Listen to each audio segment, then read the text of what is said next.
ನಾವ್ಯಾರು? ನಾವು ಯಾಕೆ ಹೀಗೆಲ್ಲ ಮಾಡ್ತೀವಿ? ಈ ಪ್ರಶ್ನೆಗಳಿದೆಯಲ್ಲ, ಇದನ್ನೇ ಬೆನ್ನಟ್ಟಿಕೊಂಡು ಹೋದ ಒಂದು ಕ್ಷೇತ್ರದ ಕಥೆ ಇದು. ಮನೋವಿಜ್ಞಾನದ ಇತಿಹಾಸ ಅಂದ್ರೆ ಬರೀ ಸಿದ್ಧಾಂತಗಳ ಲಿಸ್ಟ್ ಅಷ್ಟೇ ಅಲ್ಲ. ಅದು ತನ್ನನ್ನೇ ತಾನು ಅರ್ಥ ಮಾಡ್ಕೊಳ್ಳೋಕ್ಕೆ ನಡೆಸಿದ ಒಂದು ರೋಚಕ ಪಯಣ ಅಂತಾನೆ ಹೇಳ್ಬಹುದು. ಮನೋವಿಜ್ಞಾನ ಅಂದ್ರೆ ನಿಜಕ್ಕೂ ಏನು? ಈ ಒಂದೇ ಒಂದು ಪ್ರಶ್ನೆ ನೋಡೋಕೆ ಸರಳ ಅನ್ಸಿದ್ರೂ ಮನೋವಿಜ್ಞಾನದ ಅಡಿಪಾಯವನ್ನೇ ಅಲುಗಾಡಿಸ್ಬಿಡ್ತು.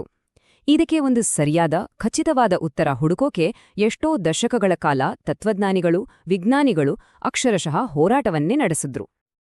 ಹೌದು, ಇದು ಮನೋವಿಜ್ಞಾನ ತನ್ನ ದಾರಿಯನ್ನ ತಾನೇ ಕೊಂಡುಕೊಳ್ಳೋಕೆ ನಡೆಸಿದ ಹೋರಾಟದ ಕತೆ.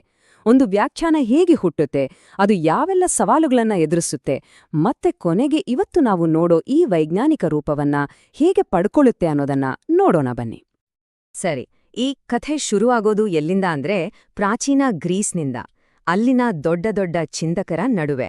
ಆ ಕಾಲದಲ್ಲಿ ಮನೋವಿಜ್ಞಾನ ಅಂತ ಒಂದು ಪ್ರತ್ಯೇಕ ಸಬ್ಜೆಕ್ಟ್ ಇರ್ಲಿಲ್ಲ. ಅದು ತತ್ವಶಾಸ್ತ್ರದ ಒಂದು ಭಾಗ ಅಷ್ಟೇ. ಅದರ ನೆರಳಲ್ಲೇ ನಿಧಾನಕ್ಕೆ ಅರಳುತ್ತಿದ್ದ ಒಂದು ಕುತೂಹಲಕಾರಿ ಐಡಿಯಾ. ಸೈಕಾಲಜಿ ಅನ್ನೋ ಪದವನ್ನೇ ನೋಡಿ, ಅದರಲ್ಲೇ ಅದರ ಮೊದಲ ವ್ಯಾಖ್ಯಾನ ಅಡಗಿದೆ. ಇದು ಬಂದಿರೋದು ಗ್ರೀಕ್ ಭಾಷೆಯಿಂದ. ಸೈಕೆ ಅಂದ್ರೆ ಆತ್ಮ, ಲೋಗೋಸ್ ಅಂದ್ರೆ ಅಧ್ಯಯನ ಅಥವಾ ವಿಜ್ಞಾನ. ಸೊ ಎರಡನ್ನೂ ಸೇರಿಸಿದ್ರೆ ಏನಾಯ್ತು? ಆತ್ಮದ ಅಧ್ಯಯನ ಅಥವಾ ಆತ್ಮದ ವಿಜ್ಞಾನ. ಸಿಂಪಲ್. ಸೊ ಆಗಿನ ಕಾಲದ ಚಿಂತಕರಿಗೆ ಉತ್ತರ ತುಂಬಾ ಸ್ಪಷ್ಟವಾಗಿತ್ತು. ಯಾರಾದ್ರೂ ಬಂದು ಸೈಕಾಲಜಿ ಅಂದ್ರೆ ಏನು ಅಂತ ಕೇಳಿದ್ರೆ ಅವರ ಉತ್ತರ ರೆಡಿಯಿತ್ತು: ಆತ್ಮದ ಅಧ್ಯಯನ ಅಷ್ಟೇ. ಇದು ಮನುಷ್ಯನ ಅಸ್ತಿತ್ವದ ಮೂಲವನ್ನೇ ಅರ್ಥ ಮಾಡ್ಕೊಳ್ಳ ಪ್ರಯತ್ನವಾಗಿತ್ತು.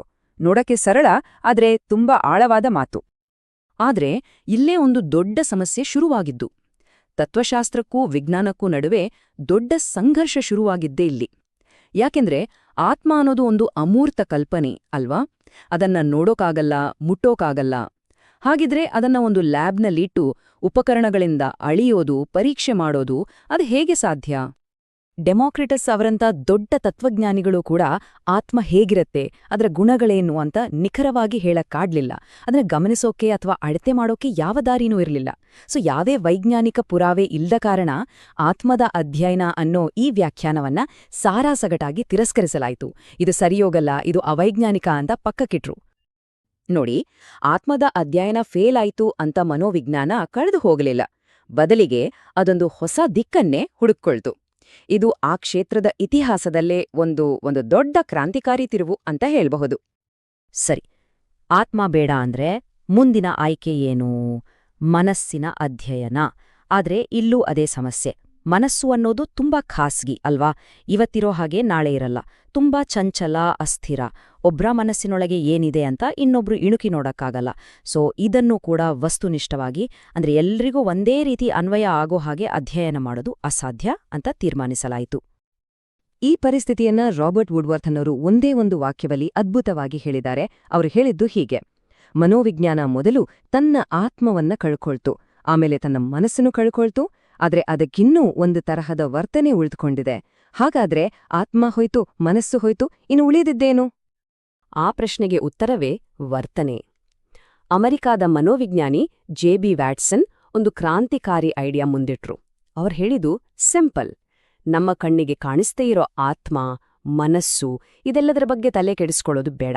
ಬದಲಿಗೆ ನಾವೇನು ನೋಡ್ಬೋದು, ಏನನ್ನ ಅಳತೆ ಮಾಡ್ಬೋದು ಅಂದ್ರೆ ನಮ್ಮ ವರ್ತನೆ, ಅದರ ಮೇಲೆ ಗಮನ ಹರಿಸೋಣ ಅಂತ. ಹಾಗಾದ್ರೆ ಈ ವರ್ತನೆ ಅಂದ್ರೆ ಏನು?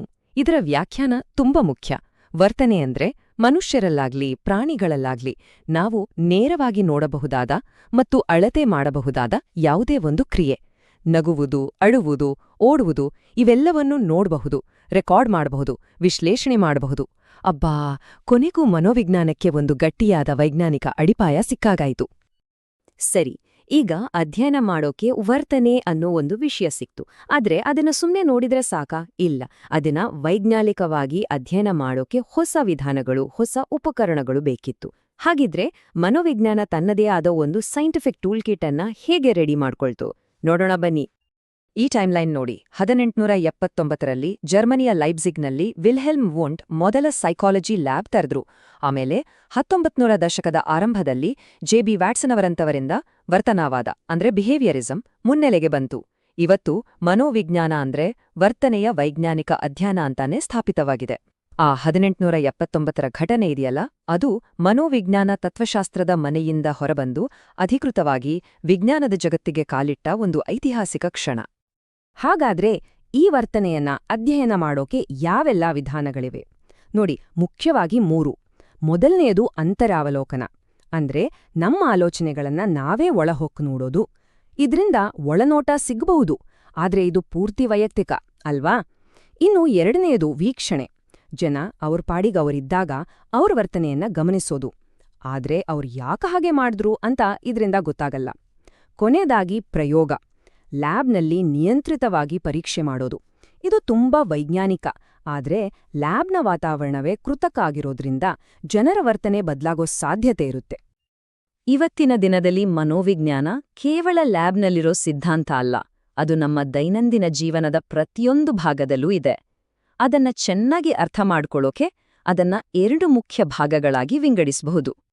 ನೋಡಿ, ಒಂದು ಶುದ್ಧ ಮನೋವಿಜ್ಞಾನ, ಇನ್ನೊಂದು ಅನ್ವಯಿಕ ಮನೋವಿಜ್ಞಾನ. ಇದನ್ನ ಹೀಗೆ ಅರ್ಥ ಮಾಡ್ಕೊಳ್ಬೋದು. ಶುದ್ಧ ಮನೋವಿಜ್ಞಾನ ಅಂದ್ರೆ ಪ್ಯೂರ್ ಸೈಕಾಲಜಿ ಹೊಸ ಹೊಸ ಸಿದ್ಧಾಂತಗಳನ್ನ, ತತ್ವಗಳನ್ನ ರೂಪಿಸುತ್ತೆ. ವರ್ತನೆ ಯಾಕೆ ಹೀಗಿರುತ್ತೆ ಅನ್ನೋ ಮೂಲ ಪ್ರಶ್ನೆಗೆ ಉತ್ತರ ಹುಡುಕುತ್ತೆ. ಅದೇ ಅನ್ವಯಿಕ ಮನೋವಿಜ್ಞಾನ ಅಂದ್ರೆ ಅಪ್ಲೈಡ್ ಸೈಕಾಲಜಿ ಆ ಸಿದ್ಧಾಂತಗಳನ್ನ ತಗೊಂಡು ಈ ಜ್ಞಾನವನ್ನ ಬಳಸಿ ನಿಜ ಜೀವನದ ಸಮಸ್ಯೆಗಳನ್ನ ಹೇಗೆ ಬಗೆಹರಿಸೋದು ಅಂತ ಯೋಚಿಸುತ್ತೆ. ಒಂದು ಥಿಯರಿ, ಇನ್ನೊಂದು ಪ್ರಾಕ್ಟಿಕಲ್. ಶುದ್ಧ ಮನೋವಿಜ್ಞಾನದ ಕೆಲವು ಉದಾಹರಣೆಗಳು ಅಂದ್ರೆ general psychology, developmental psychology, social psychology. ಇವೆಲ್ಲ ಏನ್ ಮಾಡುತ್ತೆ ಅಂದ್ರೆ ಮಗು ಹೇಗೆ ಬೆಳೆಯುತ್ತೆ, ಸಮಾಜದಲ್ಲಿ ನಮ್ಮ ನಡವಳಿಕೆ ಹೇಗಿರುತ್ತೆ, ನಮ್ಮ ಮೆಮೊರಿ ಹೇಗೆ ಕೆಲಸ ಮಾಡುತ್ತೆ, ಈ ಥರದ ಮೂಲಭೂತ ಪ್ರಶ್ನೆಗಳಿಗೆ ಉತ್ತರ ಹುಡುಕಿ ಜ್ಞಾನದ ಅಡಿಪಾಯವನ್ನೇ ನಿರ್ಮಿಸುತ್ತೆ. ಇನ್ನು ಅನ್ವಯಿಕ ಮನೋವಿಜ್ಞಾನ ಆ ಜ್ಞಾನವನ್ನೇ ತೆಗೆದುಕೊಂಡು ಕೆಲಸ ಮಾಡುತ್ತೆ. ಉದಾಹರಣೆಗೆ educational psychology, clinical psychology, industrial psychology. ಅಂದ್ರೆ ಸ್ಕೂಲಲ್ಲಿ ಮಕ್ಕಳು ಚೆನ್ನಾಗಿ ಕಲಿಯೋ ಹಾಗೆ ಮಾಡೋದು, ಮಾನಸಿಕ ಸಮಸ್ಯೆಗಳಿಗೆ ಚಿಕಿತ್ಸೆ ಕೊಡೋದು, ಆಫೀಸ್ನಲ್ಲಿ ಕೆಲಸದ ವಾತಾವರಣವನ್ನ ಉತ್ತಮಗೊಳಿಸೋದು, ಇವೆಲ್ಲ ಮನೋವಿಜ್ಞಾನದ ಪ್ರಾಕ್ಟಿಕಲ್ ಉಪಯೋಗಗಳು. ಸೊ ಆತ್ಮದ ಒಂದು ಅಮೂರ್ತ ಕಲ್ಪನೆಯಿಂದ ಶುರುವಾಗಿ ಇವತ್ತು ವರ್ತನೆಯ ವೈಜ್ಞಾನಿಕ ಅಧ್ಯಯನದವರೆಗೆ ಮನೋವಿಜ್ಞಾನದ ಪಯಣ ಸಾಗಿದೆ. ಅದು ತುಂಬಾನೇ ದೂರ ಬಂದಿದೆ, ನಿಜ. ಆದ್ರೆ ಮನುಷ್ಯನ ಮನಸ್ಸು ಅನ್ನೋದು ಇವತ್ತಿಗೂ ಒಂದು ಬ್ರಹ್ಮಾಂಡದಷ್ಟೇ ನಿಗೂಢ. ಈ ಅನ್ವೇಷಣೆ ಯಾವತ್ತೂ ಮುಗಿಯೋದಿಲ್ಲ. ಹಾಗಾದ್ರೆ ಈ ಮನೋವಿಜ್ಞಾನದ ಪಯಣದಲ್ಲಿ ಮುಂದಿನ ದೊಡ್ಡ ಸಂಶೋಧನೆ ಏನಾಗಿರಬಹುದು? ಅದು ಯಾವ ರಹಸ್ಯವನ್ನ ಬಯಲು ಮಾಡ್ಬೋದು? ಯೋಚಿಸಬೇಕಾದ ವಿಷಯ.